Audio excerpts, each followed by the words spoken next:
I've been thinking about the strange and troubling case of little Lisa Steinberg, who was beaten to death by Joel Steinberg, the father who had illegally adopted her. Okay, now many people wanted the mother, the adoptive mother, um, Hedda Nussbaum, to be charged with something.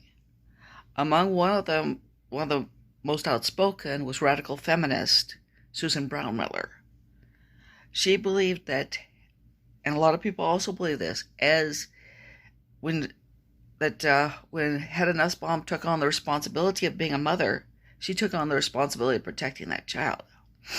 Okay, I think it's a good thing that Susan Brownmiller was not the prosecutor in this case, because the fact is that when she was brought into court, Hedda Nussbaum was a walking dead woman.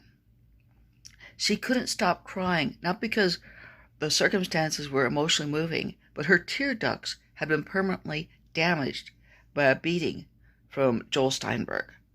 Her face was hideously disfigured and her nose flattened.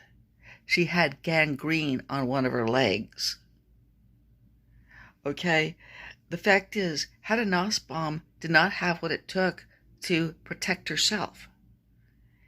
And a woman who is so submissive, so weak, she cannot protect herself, does not turn into Wonder Woman when her child is threatened.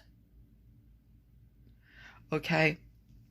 No, it's really too bad, because I do very much believe that the person who was most victimized was, of course, Lisa Steinberg.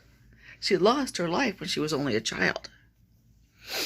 But I also believe that, contrary to Brownmiller, nothing at all would have been accomplished by prosecuting Hedda Nussbaum. It certainly wouldn't have served a deterrent effect.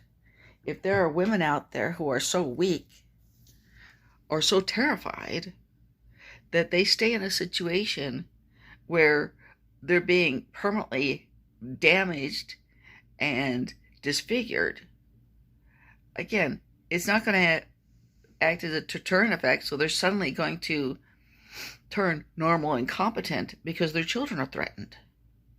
When women are pathologically weak, when they are pathologically submissive, they are not able to be adequate mothers.